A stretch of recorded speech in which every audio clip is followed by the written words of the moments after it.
మహానాడు వేదికగా సీఎం చంద్రబాబు నాయుడు గత వైసీపీ ప్రభుత్వంపైన తీవ్రస్థాయి విమర్శలు గుప్పించారు. వారిది విధ్వంసకర పాలన అయితే తమది అభివృద్ధి మంత్రమని స్పష్టం చేశారు. పేదలకు కావాల్సింది సంక్షేమమే తప్ప గొడ్డల వేట్లు కాదని, యువతకు ఉద్యోగాలు కావాలి కానీ గొడ్డల పోట్లు కాదని ఘాటుగా వ్యాఖ్యానించారు. బోతార్ నాట్ సేమ్ అంటూ టీడీపీ వైసీపీల మధ్య ఉన్న తేడాను వివరించారు.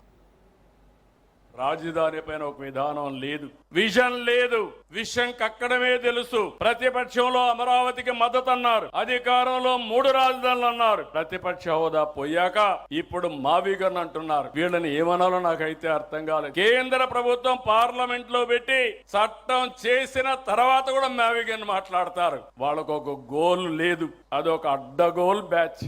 ఏం మాట్లాడతారో కూడా తెలియదు.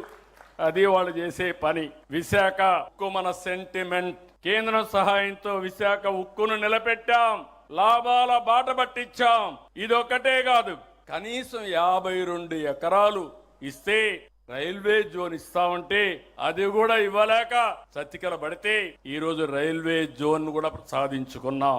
ఇంకో పక్క రాయలసీమ నాడు 5 ఏళ్లు తీరని ద్రోహం చేశారు. సీమ ప్రయోజనాల పైన డ్రామాలాడారు. పుష్కరాల కంటే ముందు ఆంధ్రప్రదేశ్ కు జీవనాడి పోలవరాన్ని పూర్తి చేసి జాతికి అంకితం చేస్తాం. పానికి నీళ్లని సినిమా సిట్టింగ్లు పెట్టి వీళ్ళు హెలికాప్టర్ ఎక్కంగానే అక్కడ నీళ్లు ఎండిపోయినాయి. అదే ఈ ప్రభుత్వం 100 రోజుల్లో అందరి నీవా కాలువ వెడల్పు చేసి కుప్పం వరకు నీళ్లు తీసుకుపోవడమే కాదు, చెరువులు నింపిన ఘనత ఈ ప్రభుత్వానిదని చెప్పి కూడా నేను మీకు తెలియజేస్తున్నా. ఇంకొక పక్క నేనే ఫౌండేషన్ వేసాను వెలుగొండ.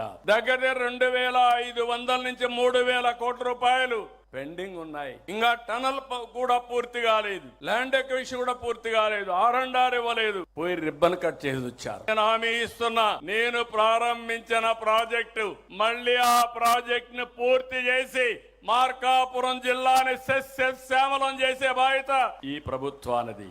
సంక్షేమం, అభివృద్ధి, సుపరిపాలనతో పొరుగు రాష్ట్రాలు ఆశ్చర్యపోయే విధంగా పెట్టుబడులు ఆకర్షిస్తున్న ఏకైక రాష్ట్రం ఆంధ్రప్రదేశ్ రాష్ట్రం అనే విషయం మనం గుర్తుపెట్టుకోవాలి. వెంటిలేటర్ పై ఉన్న రాష్ట్రాన్ని కేంద్రం సహాయంతో గాడిన పెట్టి మొదటి నెల నుంచే ఆ రోజు ఒక హామీ ఇచ్చాం. ఇచ్చిన హామీలు వీలైనంత వరకు నిలబెట్టుకుంటున్నాం. ఆ రోజు మనం జూన్లో ఎన్నికల ఫలితాలు వస్తే ఏప్రిల్ నుంచి పింఛను పెంచి ఇస్తామని అరియర్స్ కూడా ఇచ్చిన పార్టీ తెలుగుదేశం పార్టీ. ఇప్పటి వరకు 63,000 కోట్ల రూపాయలు ఒక్క పింఛను కోసం ఇచ్చాం. ఇది దేశంలో సంక్షేమ రికార్డ్. రైతన్న గత ప్రభుత్వం కేవలం 7,500 రూపాయలు ఇచ్చారు.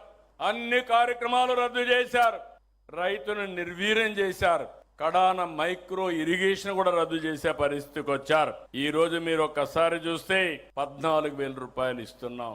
మైక్రో ఇరిగేషన్ కి సబ్సిడీని 90% వరకు ముందుకెళ్లే పరిస్థితికి వచ్చాం.